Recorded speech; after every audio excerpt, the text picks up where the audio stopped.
Fiancée admitted to her friends she's only marrying me for money, so I dumped her and cut her off. I am 29 years old now, with an MBA and a very cushy position in my father's company. I know this makes me sound like some kind of snobby rich kid, but hear me out. Growing up, we really weren't doing well. We struggled a lot, and the family was in serious debt.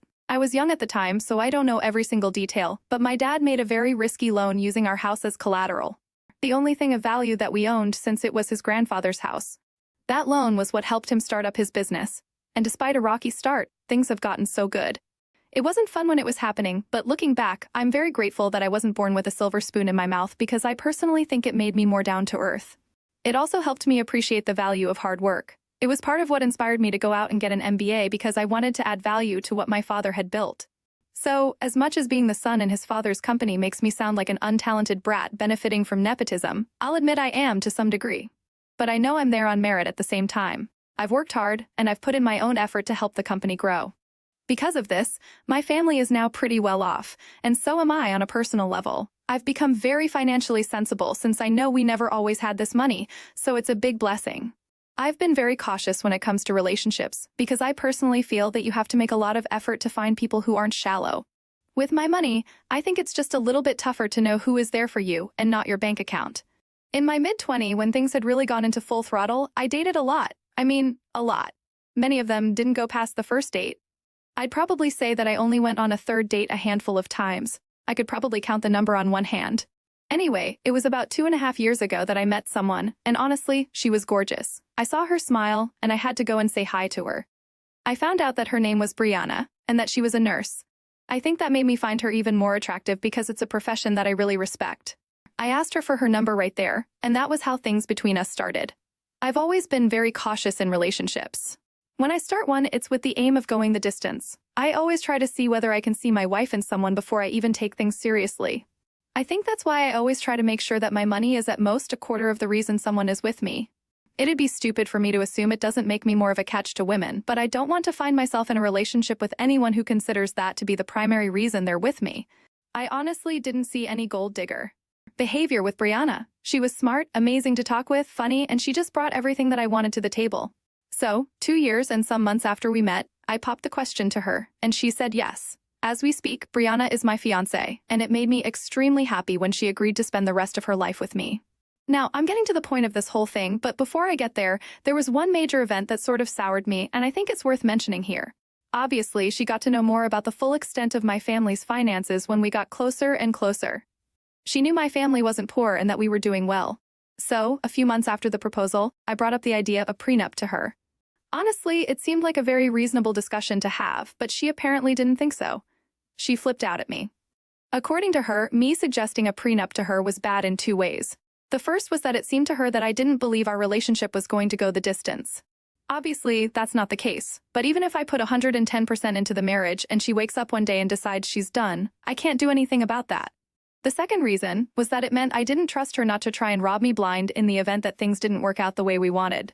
That's the summary of it, but we ended up going back and forth for a full hour, going to sleep mad at each other. After spending the entire night deliberating about it, I let her know that it wasn't going to be necessary.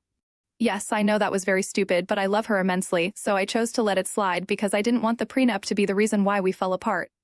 Things got better between us quite soon after that. Now, this is the point where I really need third parties to tell me what to do. One of my fiancé's colleagues was having a barbecue, and she invited me to go along with her. I decided it would be a good chance for me to meet some of the people she worked with, since she mentioned them pretty frequently.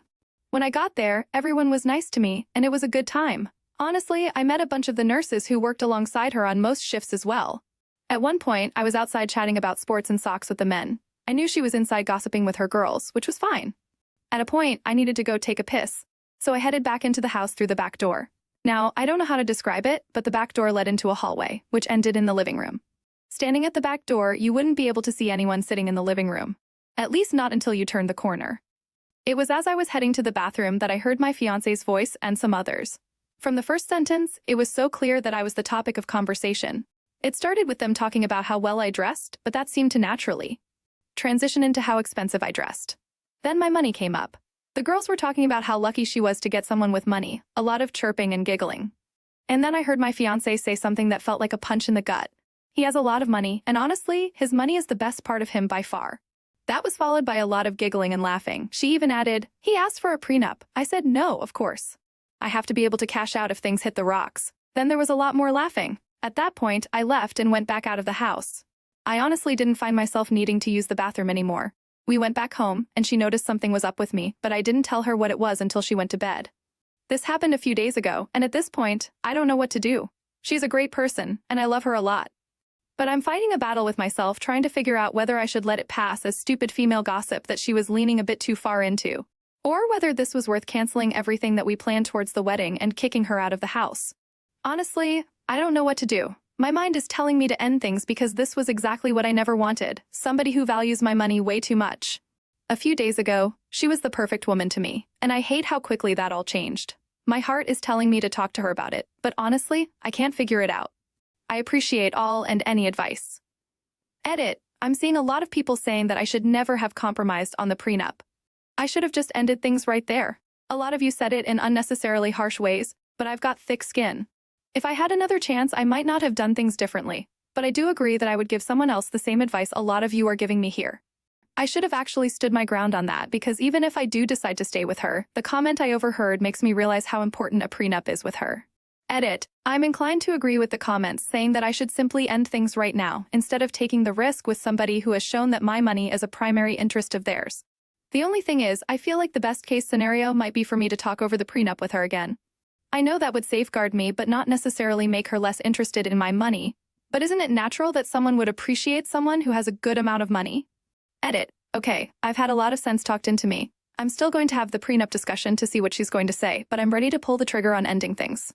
I love Brianna a lot, so it's a lot easier said than done for me to let her go. I want to know that I gave things a chance. Ah, the joys of romance, where even the most solid relationship can hit a financial pothole. It's like driving a Ferrari straight into a speed bump, jarring and potentially catastrophic for your wallet. But you're not OP. For every dark cloud has a silver lining, or in your case, a prenuptial agreement. It's the modern-day equivalent of Cupid's arrow, ensuring that even if love flies out the window, your assets stay firmly in your bank account. And let's not forget your fiancé's candid commentary on your net worth. It's like a Yelp review for relationships, 5 stars for financial stability, but service could be better. If only love came with a money-back guarantee, right? Update. Here's the update that I know a lot of you were waiting for on the story of my fiancé, whom I caught telling her friends that money was the best part of me. Things have come to a close, and I'm more than happy about the way they've gone. The first thing that I needed to do was talk to Brianna again regarding the prenup. I think it was about a week after we got back from the barbecue that I told her to sit down so that we could have a discussion. I told her that we needed to discuss the prenup situation again, and just like last time, she flared up. I think it was even worse the second time around. She went on again about how it was just a sign that I didn't trust her and that I wasn't rooting for the relationship to work. I tried to shift things to how it was more about protecting my father's hard work. I own a sizable chunk of his company than myself, but she wasn't having it. She kept raging on, and I really did my best to get her to see my angle, but it wasn't working. I asked her whether she would marry me if I said the prenup was a must. She didn't seem to think about it long before she said that she would strongly reconsider our future together. I think it was at that point that I realized I wasn't going to win her over. I let her know that after the first time, I was going to let the prenup go, so I asked her to guess why I was bringing it back up. Understandably, she was clueless on that front, so I told her that I would help her figure it out. I asked her to look back on a discussion that she had with her nurse colleagues when we were at her friend's barbecue. She only said, "We talked about so many things. I don't know what you're talking about. You don't remember laughing and giggling with your friends as you said that my money was the best part of me? You don't remember telling them how you couldn't do a prenup with me because you won't win the jackpot in case we divorce?" At that point, it was clear that she remembered what I was talking about because she started to tremble and act extremely anxious. I was waiting for her to confirm or deny what I had said, but she didn't say anything. I prompted her to speak, but she was just looking at me while her hands were absolutely shaking. I don't know why, but that made me laugh, and I think me laughing made her turn on the waterworks. She started to cry and sob, all without saying anything to me about what I had said. At that point, it was starting to piss me off that she had nothing to say, and I wanted a reaction from her. So I let her know that the wedding wasn't going to happen anymore. At that point, she fell to the ground, and I started hearing her mumbling words like "please" over and over between all her tears and sniffles. I stood up, went to our room, locked the door, and went to bed. The next morning, she was waiting for me, and she looked like she hadn't slept all night. As soon as she saw me, she came to me and was being extra touchy, but I shrugged her off. She started to try to explain the context of what I had overheard. She claimed that she was just trying to fit into the whole gossip girl type vibe, and she didn't mean the things that I had heard her say. She blamed her friends and her colleagues for being bad influences. She claimed that my money was never a part of the reason why she fell in love with me. I believe that was likely true initially, but I feel like she started to love the money more at a point. She said that she'd signed the prenup and it wouldn't be a problem for her. She said all that, but I honestly didn't have anything to say to her. I took her hand in mine, looked her in the eye tenderly, and then slowly took the engagement ring off her finger. I paid way too much for that to end up in the hands of someone like her. That struck a nerve. She started to cry, but it quickly devolved into cursing me out. She said I was ugly. She said I had no charm. She said my penis was small. She called me gay. She said she had slept with a guy she met at a bar because she felt like it. I really don't know whether I believe that part or not, but it honestly doesn't matter at this point. She said my money was the only good thing about me, and she wished she had been able to milk me more. She basically pulled out every insult that she could think of, and at that point I started to laugh. That was when she began to throw things at me. As much as I wanted to be all stoic and indifferent, she started to toss some pretty dangerous things, so I retreated to the room and locked myself in. I think it was about 2 or 4 hours later when things quieted down, and I finally came out. She was gone, but she had trashed the entire place. I was furious, and in that moment, I was sure I had made the right move. I took pictures of everything that I could, and I retrieved some footage from one of the indoor cameras that I had. After that, I left the house to go sleep in a hotel because, honestly, it was absolute chaos, and I didn't even know where to start with the destruction. This is where I decided to start having fun. I went to her Facebook page and her Instagram page and looked for the post on each platform where she announced her engagement. Then I drafted a message. I hate to inform you that the wedding is off and I am no longer engaged to Brianna. She admitted to just being with me for my money, and when I confronted her about this, she lost her mind and destroyed my house. If you have any questions, ask her. Which I posted as a reply to every single comment. She hates looking bad in front of people, so this part made me feel very satisfied. I then made my own post, showing off the destruction that she had caused, as well as some short clips of her trashing the house when she was having her temper tantrum. I tagged her family, friends, and even the hospital where she works. This last one was for fun, and it would be nice to have a little gossip start about her among the colleagues. Her parents tried to call me several times, but I didn't bother picking up. Honestly, it sucks that I have to cut ties with them because they were lovely people, but it is what it is. She called me tens of times after I had done all of this, and the one time I picked up, it was a mix of her crying and threatening to come and kill me for ruining her life. I really don't think anything I did was permanent, so she was just being dramatic. She shouted about how I humiliated her with the short clips that I had posted. And people now call her Banna of Tarth behind her back because she was acting aggressively in the video. I found that part hilarious. She kept crying about how everyone now looked at her differently. I won't lie that I had a little iota of concern that she would do something crazy because the tantrum she had thrown at home wasn't quite the Brianna I knew. In the end, nothing happened, at least not yet.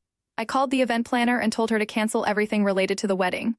That part was heartbreaking to me, I'll admit, but I had to do it. Once that was done, I knew that she and I were done too. The best part for me is the fact that I'm taking her to court to compensate me for destroying my property. I asked her to pay up nicely, but she only called me some unsavory names, so I don't mind putting her through a little more stress just for the fun of it. She's going to have to pay for a lawyer, miss days off work, and hopefully, in the end, have to compensate me for everything that she destroyed. And trust me, it was a lot. As for now, this is still pending, but I have a recording of her being a bull in a china shop, and I've spoken to my lawyer, so there really isn't anything to worry about. She won't be slipping out of this one. There's still a little bit of hurt in my heart, considering that something that I really had my hopes on isn't going to work. But I'm glad I found out the way she saw me sooner rather than later. I prefer the pain now instead of a lot more pain much later. Anywho, a big thank you to all of you for helping me out, especially with my previous post. I'll be reading all of your comments here, so let me know what you think of how I got back at her. Brief update. Oh, and here's just a little update for anyone who might be reading this post at this point. I was awarded almost $10,000 for all the things that she destroyed in my apartment, including hotel fees because I wasn't able to sleep there, and professional cleaning fees because the entire place was a mess.